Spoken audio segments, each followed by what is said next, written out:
G'day viewers, I gave this TV a good clean, dusted it all out with compressed air. It's looking really nice now.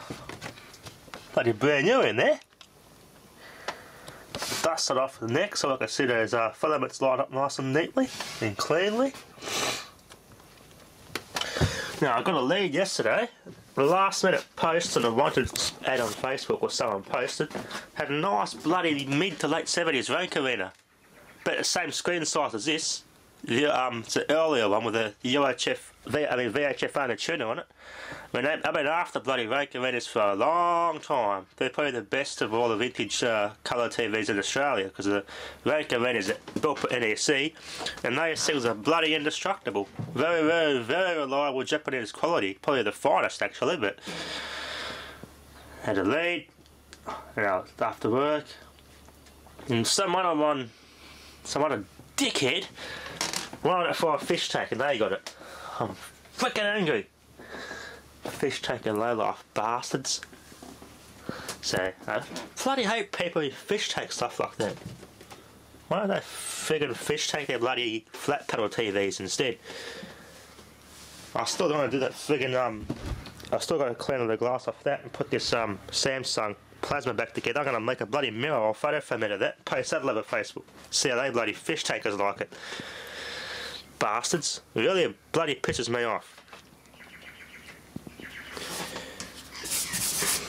Anyway, so it's bloody right under my nose too, this particular TV. Well, it was just down the road for me as well. So I'm on the hunt for some rank arenas. Definitely rank arenas next, and Sanyo, so the next Japanese brand. Sanyo TVs had their focus problems though. Especially the many of the ones that had the separate focus potentiometer. On the earlier ones, we had the older top flybacks. They use crappy focus potentiometers, and the tracks tend to break apart, and your focus will just intermittently be a bit dicky.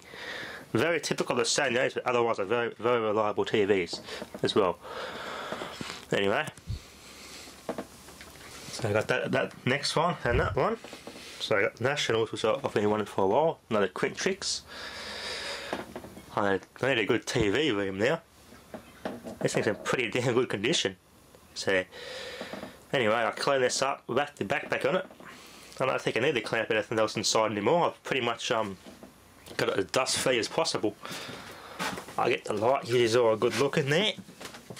Plus a look at the flyback in detail for Anthony High 1 Voltage 1 rules. As you can see, it's a more modern flyback with the inbuilt controls on it. It's a fairly common chassis design or circuit board design, not really a chassis anymore because it doesn't use valves or metal design anymore, but typical Panasonic layout. Good quality components. Panasonic capacitors use their own brand electrolytic capacitors. You see what I did here for the RCA input, put a F connector converter on it and did that. It works quite well. An old school delay line. Made Malaysia tuner, Matsushita. Yeah, this would be in the brink of the skimp era, this TV. I'll call it the skimp era, when they started to skimp and make stuff in other countries and get the aftermarket bits and pieces in there. Terminal strips, I like that. Old school terminal strips with the odd bit and piece. Kind of old school, but I like it. You can change the cord easy enough by just changing it on that terminal block. So if you want to put an up to date cord in this thing, it's quite easy to do. Switch mode power supply design. Anyway, it's quite a large flyback actually. It's got the big black anode lead on it. Most Panasonic flybacks had this black anode lead at the time. Let's see, it's a Sumitomo brand called TV 60 kV rated. Oh, 60 kV rated cable. I'm going to take a bit of that dust off around the anode cap because you can see the bit of corona, like someone's wiped something on it there. So I'm going to wipe all that off, and then it'll stop the odd hiss and crackle when I turn the TV on. Sometimes when you turn your old TV on, in my situation, especially my old IWA Mitsubishi you got, it used to crackle around the top here. And that's because of the corona around this cap. So if I clean that off, that'll quieten things down a lot. Like a coronary sparkly sound. That's because of all the dust on there's getting a bit conductive. And I can absorb the odd bit of moisture, do that. So I'll clean that off. Okay, all back together. I'm nice and cleaned up in there. Looking good.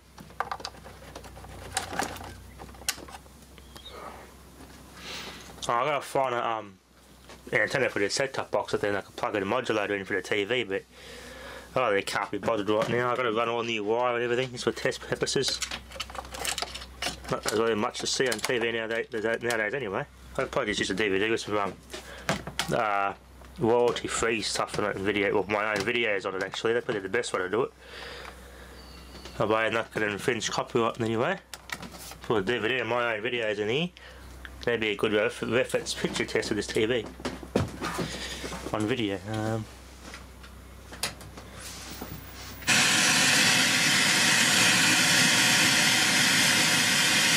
Don't you hate that? Turn it down.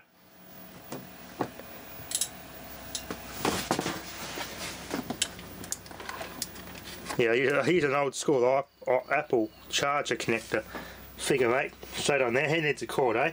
Redneck wall wart. That's plugged in there. I'm going to put AV on. Mustn't remember it, it forgets it, so I've got to reset AV every time.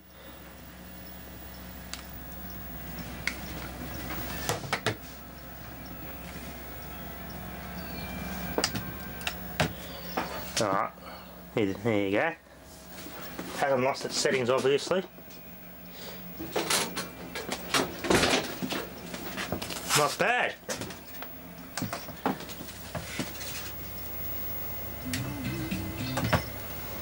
Yeah, I quite like the picture. Looks pretty good actually. The focus isn't too bad.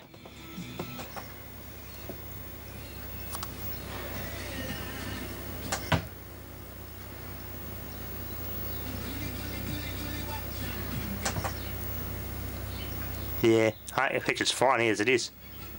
The picture's actually fine as it is, I think.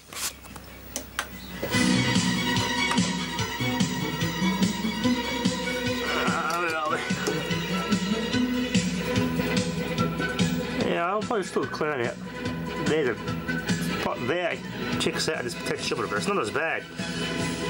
That brightness control's not as bad now. I've been fiddling with up and down, up and down, up and down like a maniac, so to speak, to do that like a maniac. But it seems to have fixed it now.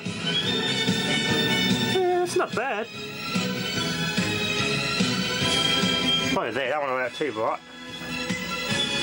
Contrast, that's a sharpness I mean.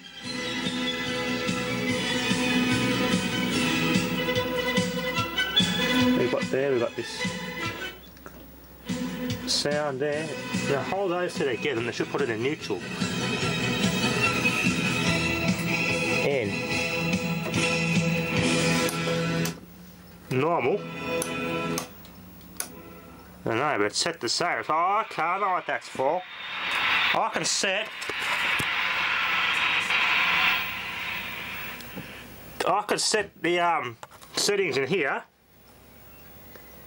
And set it how I want the adjustments to be. I've put them preset is my preset, right? And if I want to go to the factory setting, I'll switch it to normal. So that's what that's for. Yeah, you actually tune this selection. I've still got to learn how to use that, but the guy I got this off has got the owner's manual somewhere for me. And another bonus, his uncle, the guy I got this off, his uncle was a manager at the AWA valve factory in Sydney. So that's kind of interesting. It's a small world. He managed the AWA radio valve factory in Sydney.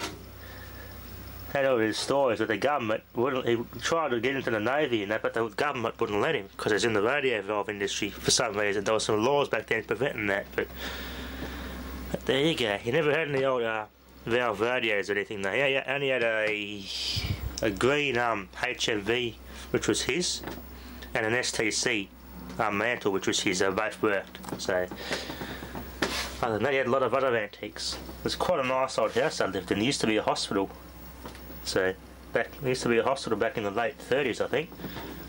Not for very long though. So, it remained a house from then, and it still is a home now. And boy, it's all nice and old antiques in there. But this is the only best TV they had of anything that I was really interested in, apart from the radios. They did have an old Traeger, an old solid state Traeger shortwave UHF radio, that was very important to Australia's history because they were part of the made for the Royal Flying Doctor Service. But anyway, that'll be enough for now. Thanks for watching. Looks bloody good.